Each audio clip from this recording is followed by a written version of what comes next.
1월 9일 오늘의 말씀은 민수기 5장 11절에서 31절입니다.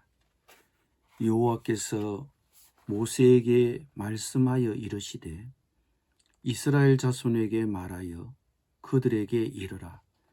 만일 어떤 사람의 아내가 탈선하여 남편에게 시니를 저버렸고 한 남자가 그 여자와 동침하였으나 그의 남편의 눈에 숨겨 드러나지 아니하였고 그 여자의 더러워진 일에 정인도 없고 그가 잡히지도 아니하였어도 그 남편이 의심이 생겨 그 아내를 의심하였는데 그의 아내가 더럽혀졌거나 또는 그 남편이 의심이 생겨 그 아내를 의심하였으나 그 아내가 더럽혀지지 아니하였던지 그의 아내를 데리고 제사장에게로 가서 그를 위하여 보리가루 10분의 1 에바를 헌물로 드리되 그것에 기름도 붓지 말고 유향도 두지 말라.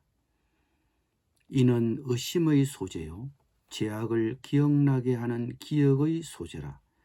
제사장은 그 여인을 가까이 오게 하여 여호와 앞에 세우고 토기에 거룩한 물을 담고 성막 바닥에 티끌을 취하여 물에 넣고 여인을 여호와 앞에 세우고 그의 머리를 풀게 하고 기억나게 하는 소재물 곧 의심의 소재물을 그의 두 손에 두고 제사장은 저주가 되게 할 썬물을 자기 손에 들고 여인에게 맹세하게 하여 그에게 이르기를 내가 내 남편을 두고 탈선하여 다른 남자와 동침하여 더럽힌 일이 없으면 저주가 되게 하는 이 썬물의 해독을 면하리라.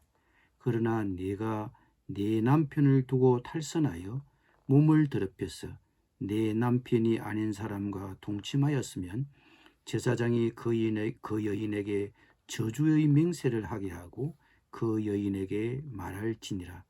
여호와께서 내 넓적다리가 마르고 내 배가 부어서 내가 내 백성 중에 저주거리 맹셋거리가 되게 하실지라. 이 저주가 되게 하는 이 물이 내 창자에 들어가서 내 배를 붓게 하고 내 넓적다리를 마르게 하리라 할 것이요 여인은 아멘 아멘 할지니라. 제사장이 저주의 물을 두루마리에 써서 그 글자를 그 썬물에 빨아 넣고 여인에게 그 저주가 되게 하는 썬물을 마시게 할지니 그 저주가 되게 하는 물이 그의 속에 들어가서 쓰리라. 제사장이 먼저 그 여인의 손에서 의심의 소재물을 취하여 그 소재물을 여호와 앞에 흔들고 제단으로 가지고 가서 제사장은 그 소재물 중에서 한 움큼을 취하여 그 여자에게 기억나게 하는 소재물로 제단 위에 불사르고 그 후에 여인에게 그 물을 마시게 할지라.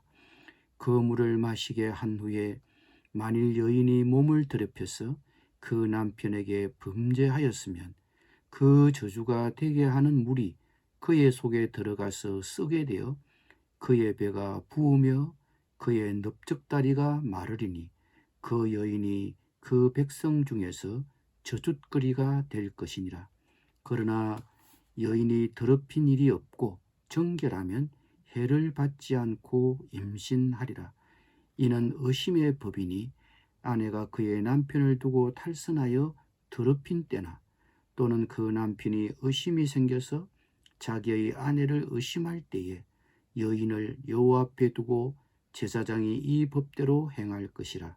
남편은 무죄할 것이요 여인은 죄가 있으면 당하리라. 아멘.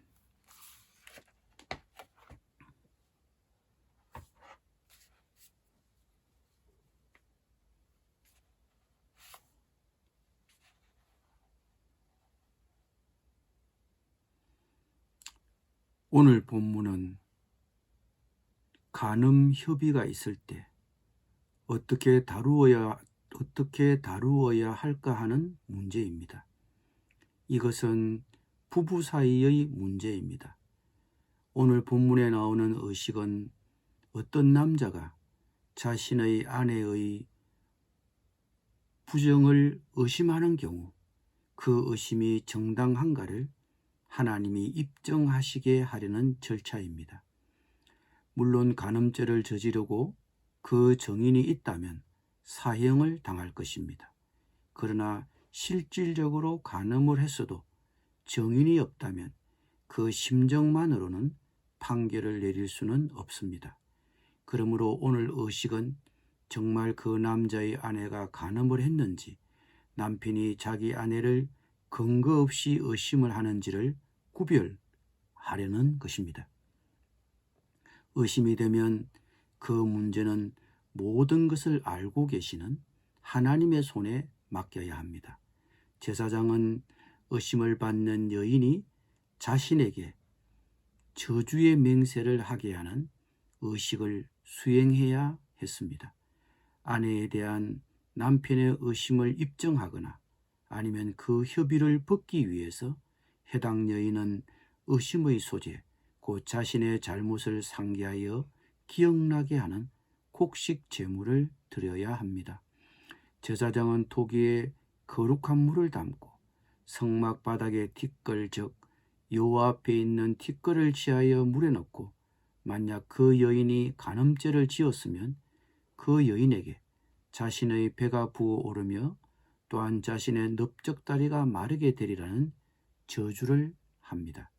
그러면 그 여인은 그 저주를 듣고 아멘, 아멘으로 답을 합니다. 이 경우 아멘은 내가 간음을 했다면 그 저주대로 되라는 것을 의미하는 것입니다. 이 저주의 의미가 정확히 무엇을 뜻하는지는 분명하게 알 수는 없지만 이 저주는 이 간음 행위와 관련된 그 여인의 신체 기관, 즉 자궁과 초점이 맞추어져 있는 듯 보입니다. 27절 이하에 보면 이 의식을 한 후 두 가지 결과에 이르는데 그것은 임신의 초점이 맞추어져 있습니다.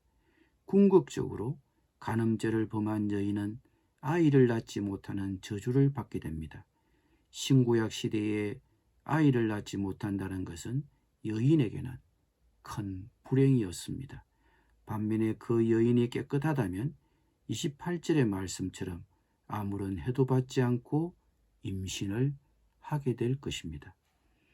간통을 밝히는 이런 절차는 질투심 많은 남편의 의심을 없애는 데도 도움이 되었을 것입니다. 그러나 남자가 이런 검사를 해보려고 자기의 아내를 제사장에게로 데려온다는 것은 이미 남편과 아내 사이의 신뢰가 완전히 깨졌다는 것을 보여주는 것입니다. 오늘날 한국 사회는 간통죄를 처벌하지 않습니다. 간통죄가 62년 만에 폐지되었습니다.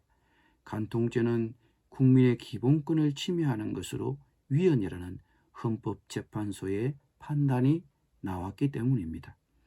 당시 폐지에 찬성하는 사람은 간통죄가 사생활을 침해한다는 것이었고 폐지를 반대하는 사람들은 간통죄가 없어지면 바람 피우는 일이 많아지고 사회가 문란해질 것이라고 우려했었습니다. 사실 우리나라의 외도율은 높은 편입니다. 어쨌든 이런 바꾸어진 잣대로 지금 우리 사회는 간통죄를 바라보고 있습니다. 그러나 혹자는 말합니다. 부부관계란 신뢰가 바탕이 돼서 유지가 되는 부분이지 현장을 근거해서 간통죄에 의해서 유지된다, 안 된다 하는 문제는 아닌 것 같다는 것입니다. 옳은 지적이라고 보여집니다. 남편이 아내를 의심한다는 것도 결국 신뢰의 문제입니다. 우리 부부는 서로에게 믿음을 갖고 있습니까? 남편과 아내는 결혼 생활에서 서로 신뢰하는 것이 무엇보다 중요합니다.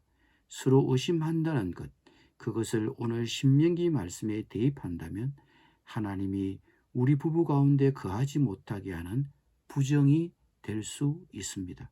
서로 신뢰함으로 서로 유대를 강화하고 마음을 지키며 부부의 결혼 생활을 지켜야 할 것입니다. 기도드립니다.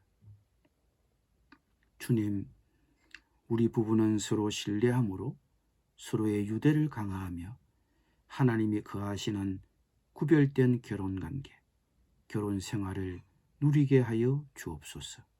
예수님의 이름으로 기도드립니다. 아멘.